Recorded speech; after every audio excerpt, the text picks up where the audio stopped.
Hi guys, welcome back to my channel. For today's video ay another day in my life since Saturday morning. So ako po ay mag-garden ngayon guys. At itutur ko muna kayo doon sa aking masukal na garden. Let's go guys. Ayan siya guys, sobrang sukal at matagal ko na siyang hindi nag-garden. Sobrang busy ang person, kaya yun ang taas na dati dito. Ang tinanim ko ay mga sitaw. Sobrang ganda ng tubo ngayon. Tingnan nyo, napakahabang mga damuhan. Pero madali naman siya ngayong bunutin kasi malambot ang lupa at galing sa ulan. Ayan siya. Masarap mag-garden, pampalakas ng katawan sa umaga. Ayan guys, ay nabuhay yung aming tanim na ube. Ayan ang ube. Nagtanim din kami ng saging na saba. Ayan. Kasi madaling buhayin ang saging na saba. Ito naman, ayan hukay yan, compost pit yan. So natambakan na ng kung ano-ano. Pero dyan kami kumuha ng lupa ng pantanim. Ayun, may nakita kong bulaklak ang kalabasa. May nakahalo pang kalabasa. Diyos ko, sana matapos ko itong itsura ng ito ngayong araw. Tutulungan naman ako ni Habi. Another mission for today is ang aking garden sa harap. Ayan, grabe. Parang napabayaan na ng ilang century. Kasi hindi ko na kasi ito naayos simula na nag-open na ang classes. Kasi focus na tayo sa mga estudyante natin. Pero nandito sa tabing kalsada, nakakahiya. Parang wala nang asikaso. Yan ang mga damo. Yan, mamaya ay natin kung saan magawa ko. Hahanap ako ng gloves para sa aking mga kamay at para hindi tayo masugatan ng ingay ng mga doggies na ating kapitbahay. Ayan. Easy. Ito na guys. Mabilis lang siyang bunutin kasi malambot ang lupa. Pero mamaya ipapalis kung nakakatapos. Madali lang siya bunutin,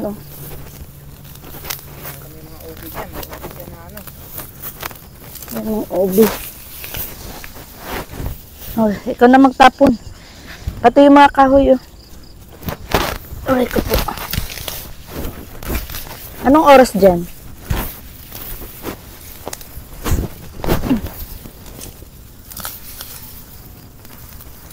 Aray. Magandang exercise to. 7:39. Purasan natin ng pag-garden. Alas 8 dapat. Lipat naman tayo ng location.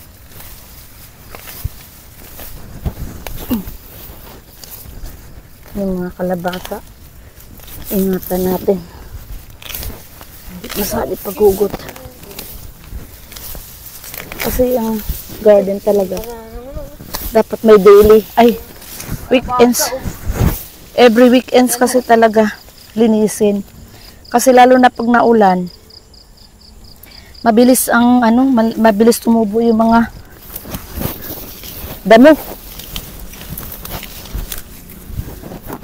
Kaya isang buwan mong mapabayaan ang garden mo, wala na. Ito, hindi lang isang buwan. Simula na nagpasukan.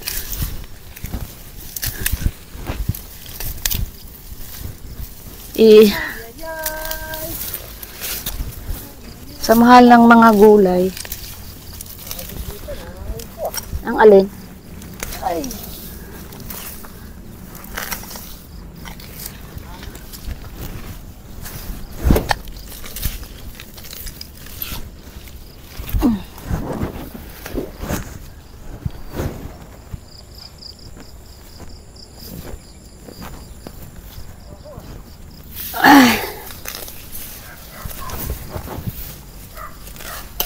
May tinanim pa ako dito maraming alugbati.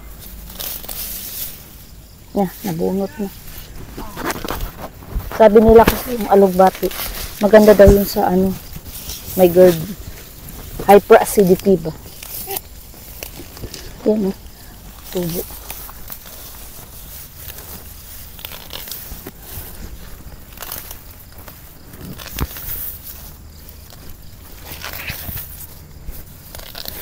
Naghanap ako ng off lotion, maraming lamok. Hindi ko makita yung off lotion ko. Kaya ginawa ko, hinaplasan ko na lang ng ipikasin.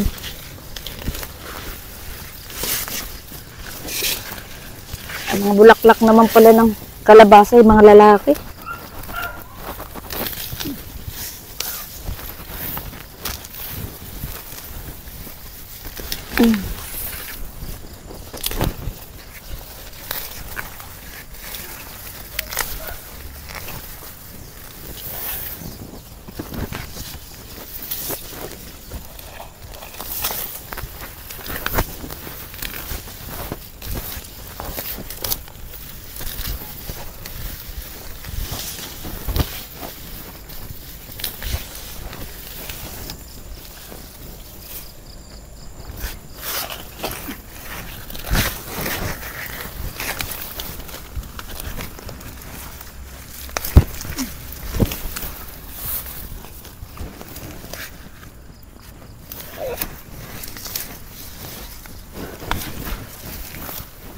Ang nakakatakot lang kasi pag masukal.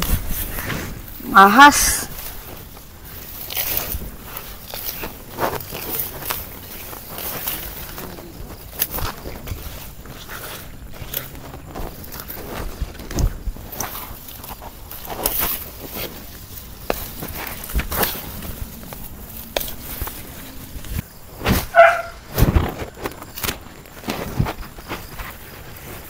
Mga kalabasa.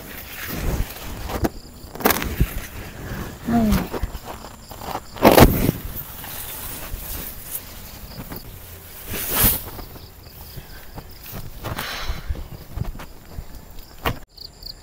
Ayan, dito naman tayo sa kabilang part. Tignan natin. Ito naman tayo. Uy, may mga sili pa, oh. Ito, may sili.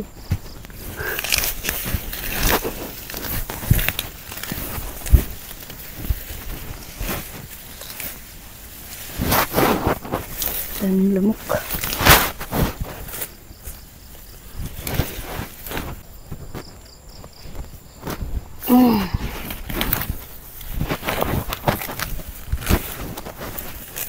May mga grass pa, oh. Ay, ano, Carabao grass ba?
So, diyan na pwesto, gagawa muna kami ng 2 plot pansamantala.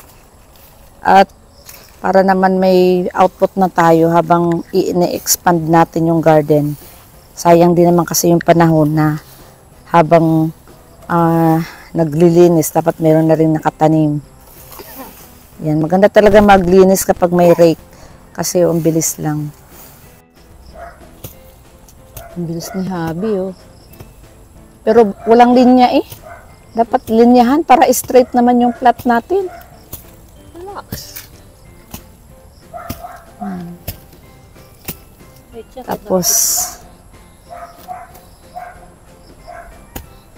Tapos mamaya sasakit ang mga katawan. Ayan. May ubi ito dito. Oh, nasa na? Eh, Nabunot? Natatakpan. Hindi, ayan oh. Ang dami yan eh.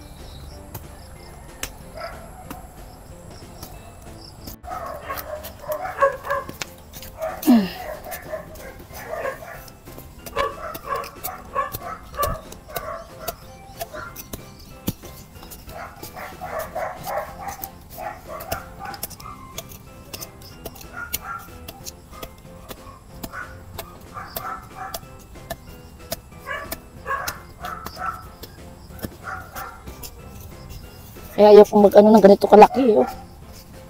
Ang kalaki. Kaya, Ito. yan, mabigat eh. Laki to eh. Ilang ba itarin mo dyan? Dalawang ganyan o isa lang dito? Depende sa itanim. Ayan. Sayang kasi. Laki ang flat mo. Kunin ko yung mga seeds doon. Yung mga sili, oh. Ay.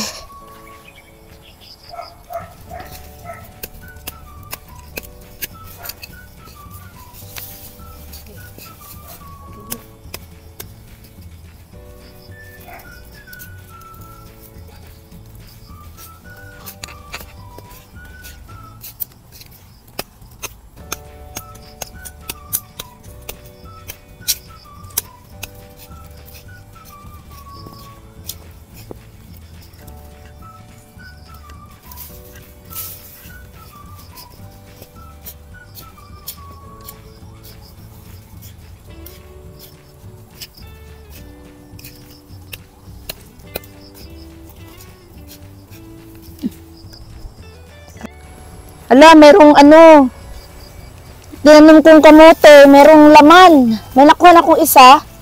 Ay, ewan ko dito. Ala, laki no. Pero, tingnan natin kung siya ba ay okay. Kasi baka marami namang bukbok. Laki. Ano siya? Ala, laki nga oh. Kakatuwa naman. Aray. Uy, wag. Uy, ang laki nga. Wow! Ay! Ano to? Ala, ingredients. Ala, ang laki ng kamote. Purya usog. No, galing no. Sabi ko na nga ba eh, may laman eh. Kasi matagal ko na, di ba December pa natin tinanim to? Sa ilalim. So, mamaya titignan ko ulit yung mga ilan. Nakakatuwa. Ayan no, laki no. Bah. Sige, maghahanap pa ulit.